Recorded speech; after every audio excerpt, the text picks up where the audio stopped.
네, 반갑습니다. 계속 영상 강의를 하게 되는데요. 코로나 사태가 아직 종식될 기미를 안 보여서 당분간 몇 주 더 할 것 같고요. 어, 또 이번 학기 초반에 4월 말 또는 5월까지 종식이 안 될 수도 있을 것 같고요. 이런 경우에는 이제 이번 학기 내내 아마 계속 이제 영상 강의로 여러분들을 또 계속 수업을 해야 되지 않을까 이렇게 생각합니다. 굉장히 안타깝게 생각하고요. 조금 저희들도 답답합니다. 그래서 특히 이제 좀 죄송스러운 거는 우리 신입생들 같은 경우에는 사실 오리엔테이션도 아직 못했잖아요. 대학이나 대학원의 수업은 지식 전달하는 것도 그 중에 한 과정이고요. 또 학점을 또 성공적으로 매 시간 하고 과제를 제출하고 중간고사, 기말고사를 완수하고 또 학점을 또 이수하는 거 또 굉장히 중요한 한 부분입니다. 그보다 또 그만큼 또 중요한 것은 학생들과 교수와의 또 교류, 인적 교류들, 또 대화나 질문들, 그리고 또 우리 학생들 간의 교류가 굉장히 중요합니다. 원우들 간의 교류가 우리 호스트학교 벤처대학원이 가장 좋은 학교 중에 하나입니다. 학생들 간의 또 교류가 굉장히 좋은 학교로 알려져 가지고 우리 학교 교수들 같은 경우에는 졸업생들 같은 경우도 재학생들 같은 경우에 가장 좋은 점이 박사 학생들 우리 학교 학생들이 아마 200명 정도 가까이 같이 재학을 하고요. 석사 학생들 한 60명 정도 같이 이제 재학을 하고 있기 때문에 300여 명이 매년 이게 교류를 하고 또 선배 후배들 간에 또 1000명 이상 선후배들이 있기 때문에 이분들이 교류하는 게 굉장히 중요한 팩터인데 그런 부분들을 저희가 좀 미흡하게 해서 굉장히 좀 환경 때문에 코로나라는 별거 아니라고 생각했는데 상당히 굉장히 지금 우리나라 경제뿐만 아니라 세계 경제를 굉장히 강타하고 있어가지고 여러 다른 수업이나 이런 부분에도 영향을 미치는 것 같습니다. 지난 시간에 마지막 시간에 저희가 이제 주로 기업 환경에 관해서 좀 얘기하면서 이제 이번에는 기업이란 무엇인가에 관해서 기업은 무엇으로 구성되어 있고 또 존재 목적은 무엇인가 라는 걸 중심으로 이제 이번 시간에 좀 강의를 하도록 하겠습니다. 논문 자체도 있습니다. What is from?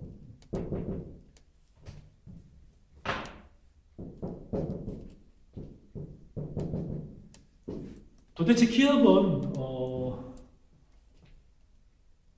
존재 이유가 뭐냐? 기업의 존재 이유가 무엇일까에 관해서 많은 학문적 또 연구도 있지만 또 실무적으로도 여러 그 기업 자체가 원래 그 일반적인 그 사기업, 그러니까 프라핏 시킹, 이익을 추구하는 게 주된 목적으로 먼저 출범을 한 기업들이 많죠. 기업 자체도 일반 사기업들이고요. 또 공기업들이 있습니다. 사기업, 공기업들 같은 경우는 대부분 공공의 목적들이 있습니다. 의료 같은 법인도 있고요. 또는 또 다양한 사회복지 관련된 법인도 있고, 또 여러 문화의 진흥이라든지 이런 걸 위한 공법인들도 있고, 그래서 각 분야의 공공법인들이나 공공기업들이나 또 민간에서 담당하는 공공 역할들도 많이 있긴 합니다.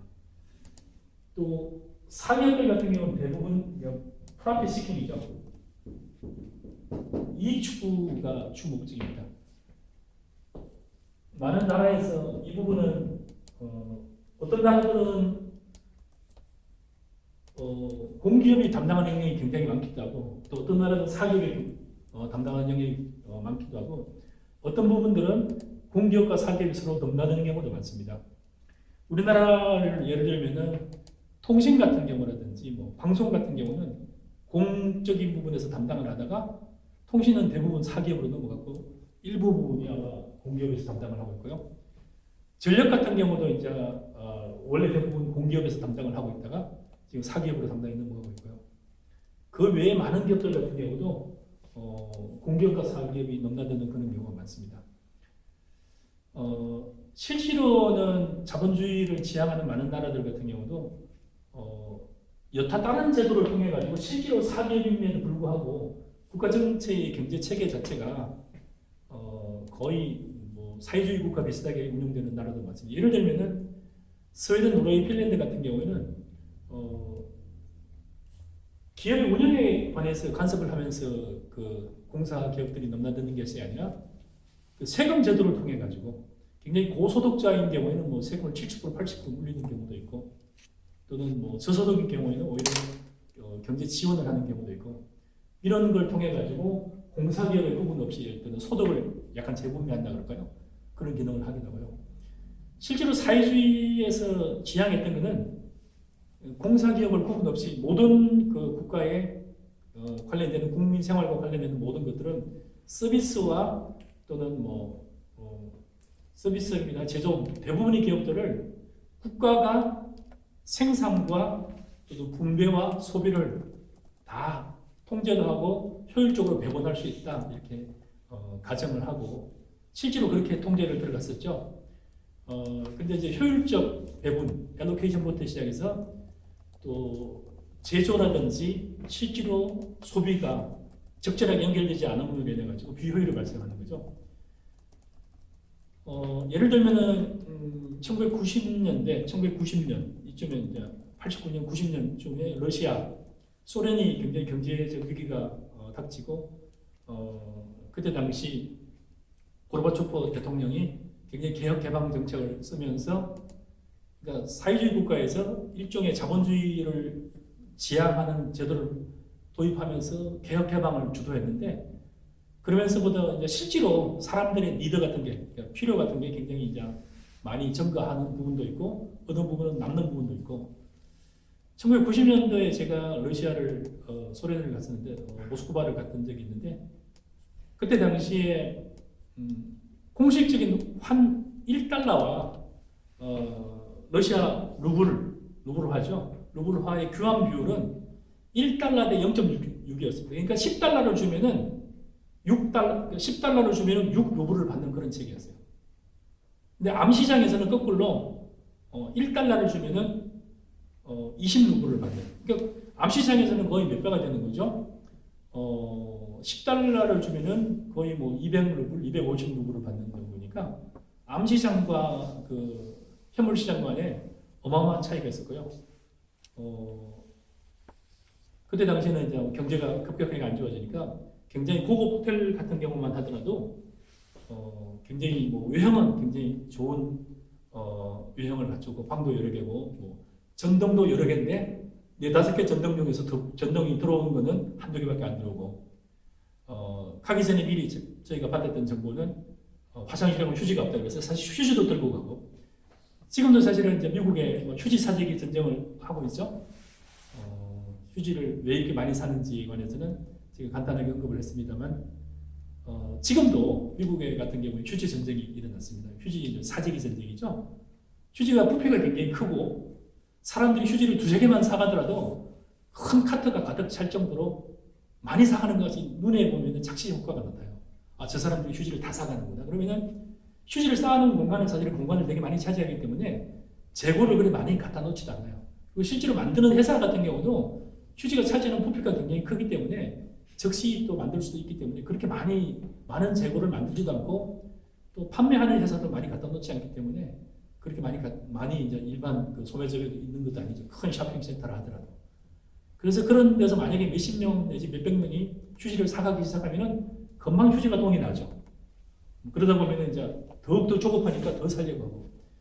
그래서 지금 뭐 미국같이 그래도 자본주의의 최고의 꽃을 피우는 국가고 가장 또 살고 싶어 하는 나라인데, 지금은 하루에 뭐 수백 명이 죽는 그런 현상을 우리가 목격하고 있습니다. 어쨌든 정상적으로 돌아가는 자본주의 국가에서도 비효율이 발생하거나 수요와 공급이 안 맞는 경우에는 굉장히 혼란스럽습니다. 근데 1990년도, 지금부터 30년 전이죠. 지금부터 30년 전에 러시아 같은 경우는 고르바초프 대통령께서 개혁 개방을 추구하면서 자본주의적 요소를 막 도입하고 있었는데, 예를 들어서 이제 건물을 짓는 것 같은 경우는 러시아 같은 경우도 굉장히 발달을 했기 때문에 금방금방 지어요. 내부적인 소프트한 요소들은 굉장히 아직 발달이 안 된 거죠. 민간들 같은 경우도 이제 소비가 급증하는 부분이 있었어요. 예를 들어 담배라든지 이런 것들은 청바지가 뭐 수요가 막 있던 시절이 있었고, 그래서 실제로는 화장지 같은 거는 거의 사용하는 문화가 아니었는데 사용하기 시작했는데, 어떤 물자들이 다양하게 부족하다 보니까 전기도 모자라서 뭐 전기가 계속 정전되기도 하고, 전기불이 많이 있는데 다 들어오지 않기도 하고, 또 화장실 같은 데 화장지가 없기도 하고, 심지어는 이제 청바지에 관한 수요가 젊은이들이 갑자기 이제 청바지 수요가 늘었어요. 그래서 제가 호텔에 도착했을 때 제일 먼저 받은 전화가, 도착하자마자 제가 체크인 하자마자 열쇠를 꽂고 문을 열고 들어가자마자 전화가 들어와요. 모스크바 호텔에서 제가 받은 첫 번째 전화는 하여튼 서툰 영어로 그 친구들이 하는 얘기가 블루진만 계속 찾아요. 결국 핵심 내용은 Do you have 블루진? 그러니까 청바지를 가져왔다는 얘기예요. 그러면 청바지가 있다라고 얘기하면은 그 친구들이 모피코트를 들고 와요. 그러면 청바지 2개 하고 모피코트하고 교환하고 뭐 이런 식이었죠. 담배 한 갑하고 이게 밍크코트, 이게 머리 쓰는 거 있죠? 굉장히 고급스러운 거. 그거 들고 와서 이렇게. 그리고 심지어는 모피코트, 밍크 모자, 그리고 여러분 뭐까지 가져왔을 것 같아요? 사회주의 국가, 그러니까 공산주의 국가에서 가장 그 사람들이 자랑스러워하는 것은 훈장이에요. 뭐 할 때마다 그 사람들 훈장을 주거나 상장을 주는데, 그 사람들이 잔뜩 바구니에 싸운 게 뭐였냐 하면은 훈장을 잔뜩 들고 왔어요. 그리고 훈장이면 뭐 그 옛날 당시에 동전이 이런 것들. 그래서 잔뜩 싸가지고 와서 이거 줄 테니까 담배 몇 개 달라, 이렇게 담배 몇 갑을 달라 이렇게 했던 적이 있는데, 수요 공급에 문제가 발생했을 경우에 엄청난 혼란이 초래하는 과정을, 그리고 실제로 마켓은 어디가 가장 좀 실제로 돌아가는 마켓과 블랙 마켓과의 어마어마한 차이를 제가 현실적으로 목격을 하고 나서, 경제가 제대로 안 돌아갔을 경우는 국민들이 굉장히 또 어렵고 사회가 굉장히 혼란스럽구나. 예를 들어서 제가 좀 전에 환율 루브르 환율 교환하는 걸 보면, 호텔에 그 공식팀 프론트에 가서 달러를 100달러 가져가서 제가 바꾸면은 100달러를 바꾸면 겨우 내가 받을 수 있는 게 60달러입니다. 100달러를 주면은 60루블을 받는 거예요. 만약에 암달러로 하면은 제가 100달러를 갖다 주면은 2600루블을 받는 거예요. 거의 몇 퍼센트가 차이가 나는 거죠. 어마어마한 몇 퍼센트가 차이가 나는 그런 상황들을 목격하는 거죠. 그래서 사기업과 공기업에 관련된 부분들, 특히 기업이라는 부분들이, 그래서 왜 우리나라, 그러니까 조그마한 동양의, 아시아의 조그마한 대한민국이죠. 대한민국의 대학생들이 러시아에 갔을 때 거의 세계적인 강대국이잖아요. 미소 양국을 거의 자주지하는 강대국의 러시아를 갔는데, 소련을 갔는데도 불구하고 그 소련이라는 나라에서 제가 목격한 거는 굉장히 경제적 혼란, 그리고 국민들이 겪는 굉장히 혼란스러운 걸 겪었고요. 그때 당시에 어떤 직업이 월급을 가장 많이 받을 것 같을까요? 그때 90년대, 1990년대나 80년대 후반에 소련에서 가장 월급을 많이 받는 직종은 어떤 걸까요? 여러분이 그냥 상상을 해보세요. 자, 여러 직종이 있어요. 자, 노동자들이고요. 그냥 중장비 노동자가 있고, 뭐 버스 운전사가 있고, 대학 교수가 있고, 의사가 있고. 이 선호적 직종 중에서 가장 월급을 많이 받는 직종이 어디일까요? 그때 당시에 가장 월급을 많이 받는 직종은 노동자였어요. 중노동자. 그 다음에 약간 소프트한 버스 운전사 같은 사람. 그 다음에 가장 상대적으로 월급을 적게 받는 사람이 누구였냐면은 교수, 이런 사람들. 의사들. 왜냐면 이 사람들은, 그러니까 가치를 뭘로 받냐면은 노동의 가치를 받는 거죠. 그러니까 그렇게 되다 보면은 나름대로 뭐 힘을 쓸 수 있고, 또 나름대로 자기의 가치를 제대로 인정받는 사람들은 거의 힘센 노동자들이 더 많은 돈을 받고, 또 앉아서 사무직을 본다는 이런 데는 오히려 약간 좀 뭐랄까요, 상대적으로 더 낮은 월급 내지는 기껏해야 동등한 월급을 받고, 우리나라는 완전히 다릅니다. 이렇게 돌아가는 작동하는 이유가 뭐냐면 결국에는 사회주의라는 나라에서 가치 체계를 그렇게 본 거죠. 뭐가 가치 있는 걸 본 거죠? 노동이 많이 들어가고 땀을 많이 흘리는 직종을 가치 있다라고 규정하고 가치를 부여하고 가격을 매기는 거죠. 월급이 가격이라고 보면은 땀을 많이 흘리는 거를 가치 있게 보는 거고, 거기에다가 가격을 부여하는 거죠. 그럼 거기다 월급을 주고 아파트 제공하는 것 같은 경우도 마찬가지로 그런 여러 가지 요소를 고려하게 되고요. 그 반면에 그와 같은 어떤 사람들이 필요하다든지 또 소비와 생산과 분배를 자본주의 국가에서는 누가 담당을 하냐면 대부분 기업들이 담당하게 되는 거죠. 그래서 기업들이 담당을 한다는 것은 기업들은 어떤 거에 초점을 맞추고 담당을 하냐면요. 기업들이 추구하는 가치가 결국 뭐예요? 이익이 되느냐? 이익이라는 건 뭐예요? 쉬운 얘기를 하면 돈이 되느냐죠. 돈이 된다 하면 뭐가 되는 거죠? 무엇이든지 하는 거죠. 우리나라에서도 뭐 지금은 그런 일이 있으리라고 상상은 안 갑니다만 저희가 중국의 초기에 한 뭐 10년, 20년 전에 갔을 때 거기도 마찬가지로 소련이 러시아 소비에트 유니온이 겪었던 비슷한 과정들을 또 마찬가지로 중국도 겪었어요. 그래서 심지어는 뭐 돈이 된다 그러면은 뭐 상하이라든지 등등 갔을 때 심지어는 일부 또 다른 대만 같은 데서는 중국에서 장기까지 매매한다는 얘기까지 막 이게 심지어 사진 같은 것도 있어요. 그러니까 어떤 버려진 사체를 보이면서 배 전체를 막 이렇게 꾸며는 걸 보면서 그러니까 장기 매매되는 사진들을 막 보여주기도 하고 이게 뭐예요? 어느 특정한 계층들은 이런 신장이 만약에 굉장히 안 좋아졌다. 그러면은 옛날 같으면 뭐 이게 중국이라는 나라들도 그 의술이라든지 뭐 돈이라든지 자본주의적 요소가 많지 않았으니까 크게 부자도 없고 크게 가난한 사람도 없었겠죠. 근데 하지만 만약에 중국 내에서도 사회주의 자본주의적 요소를 막 도입하면서 시장을 도입하면서 돈을 굉장히 많이 번 사람들도 있는 거죠. 근데 이 사람들이 만약에 병이 들었어요. 그랬을 경우에는 그 중간에 병원을 주변으로 활동하는 브로커들이라고 그러죠. 장기 매매하는 브로커들이 야 돈을 얼마 주면 내가 구해오겠다. 심지어 없으면 어떻게 되는 거죠? 납치 임신 매매까지 해가지고 필요한 장기를 조달하기도 하고 이게 뭐예요? 돈이 되면 뭐든지 하겠다. 네. 그래서 사기업이나 자본주의가 잘못 인식이 되고 무조건 돈을 많이 버는 거에 추구를 하다 보면 뭐가 되냐면 결국에는 수단과 방법을 안 가리게 되는 거죠. 돈을 버는 거에서. 그래서 결국에는 기업은 왜 존재하느냐라고 했을 때 이 기업에 그냥 기업은 단순히 돈을 버는 도구이다 라고 하면은 상당히 일치하지 않는 기업은 단순히 돈을 버는 곳이다 라고 해버리면은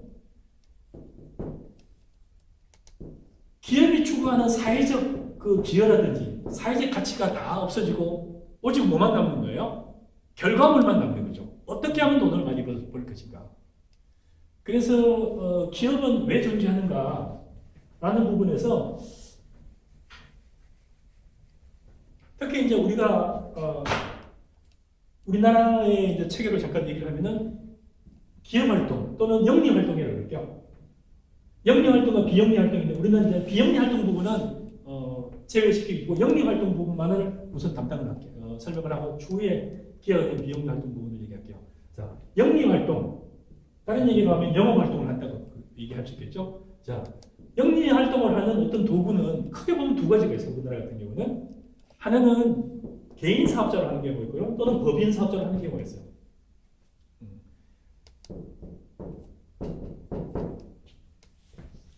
자, 기업의 존재 목적, 기업은 무엇인가에서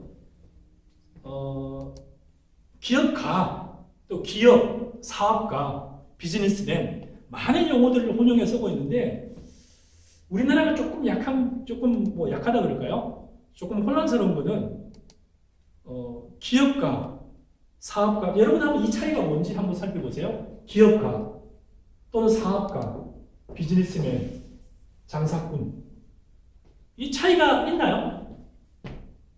이걸 규모의 차이로 봐야 돼요? 업종의 차이로 봐야 될까요? 아니면 이 사람이 이런 영리사업을 하는 목적으로 봐야 되나요? 우리나라가 제가 여러 수업들이나 하거나 할 때 가장 체계가 안 잡혀 있는 게 몇 가지인데 그 중에서 가장 체계가 안 잡히는 게 특히나 이제 우리 어른들도 안 잡혀 있고 우리 중간에 있는 중년층도 안 잡혀 있고 어린이들도 안 잡혀 있는 게 돈에 관한 개념이 굉장히 안 잡혀 있고요. 특히 직업에 관해서 굉장히 혼란스럽고, 그 다음에 돈을 누가 왜 어떻게 버는지에 관해서도 굉장히 안 잡혀 있어요. 그래서 이렇게 안 잡혀 있는 이유가 뭐냐면은 우선 뭔가 하려면은 개념이 있어야 돼요. 근데 개념이 다 안 잡혀 있어요. 예를 들어서 여러분은 이 용어를 어떻게 쓸 거예요? 자, 장사꾼이라는 용어와 아버님이 뭐 하십니까? 장사합니다. 저희 사업가입니다. 비즈니스맨입니다. 아니, 여러분이라 그러면은 여러분 자신은 만약에 여러분 사업하는 사람이다. 그러면 사업한다 그랬을 때 사업은 어떤 사람은 사업한다 그러고 어떤 사람은 장사한다 그러고 어떤 사람은 그냥 먹고 삽니다 하고 뭐라고 여러분들 스스로 소개할 거예요? 나는 뭐 합니다. 뭐 하는 사람입니다 라고 소개할 거예요. 네. 이 용어가 굉장히 안 돼 있어요. 네. 사실은 엄밀하게 따져봤을 때는 고정급여를 받는 직장인들을 제외한 모든 사람은 뭐예요? 스스로를 장사꾼으로 할 수도 있고 나는 사업가입니다 할 수도 있고 저는 비즈니스맨입니다라고 규정할 수 있는데 뭔가 규모가 잘 갖춰져 있으면은 잘 돌아가면은 사업가입니다 그러고 뭐가 좀 안 되기 시작하면은 뭐예요? 아니 그 조그만 장사입니다 뭐 이렇게 하게 돼요. 그래서 규모를 떠나서 나는 개인 사업자나 법인 사업자나 다 뭐하는 사람들이에요. 자, 결국은 영리를 추구하기 위해서 만들었다 치지만 결국은 뭐예요? 저는 이 자체를 떡볶이집을 열었던 무슨 애니메이션 회사를 만들었던 영화사를 만들었던 마스크 제조 회사를 인자박 차렸던 그게 직원이 1명이든 100명이든 다 저는 이 사업을 시작한 사람들을 다 사업가라고 해요. 그리고 스스로 자부심을 느끼면서 시작을 해야 되고 그럼 목적은 뭐냐? 이 사업은 돈 플러스 알파까지 해야 되는데 우리는 그냥 돈 벌미다까지밖에 얘기를 안 해요. 그래서 사업을 하는 철학에서 굉장히 그러니까 사업하는 철학에서 본인이 혼란스러우면은 그 아들은 그 아버지를 어떻게 설명하며 그 부인은 그 남편을 어떻게 설명할 거예요? 그래서 우리나라에서 가장 지금 개념을 먼저 잡아야 되는 게 자, 개인 사업자든 법인 사업자든 뭔가 영리 추구를 위해서 내가 뭔가를 시작했다. 1명을 시작했든 3명을 시작했든 5명이든 100명이든 인원수를 떠나서 이 자체를 스스로 어떻게 규정을 하고 그 다음에 스스로 규정한 다음에 이 법인의 또 이 개인 사업자의 목적은 뭡니다.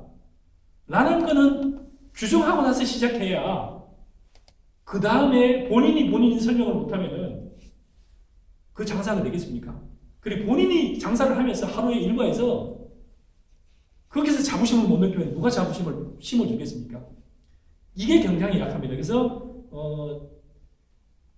이 부분에 관해서 굉장히 잘하는 두 가지 민족을 유태인과 중국인들을 예를 잠깐 들면서 설명을 이어가도록 하겠습니다. 잠깐 쉬었다가 저희가 이번부터는 한 20분 정도 단위로 끊어가지고 한 3번 정도 이렇게 수업을 진행하려고 하니까 지난번에는 10분 단위로 자르다 보니까 너무 짧게 잘라져가지고 앞으로는 한 10분에서 12분 정도 3번 정도 나누어서 한 주에 강의를 하도록 하겠습니다.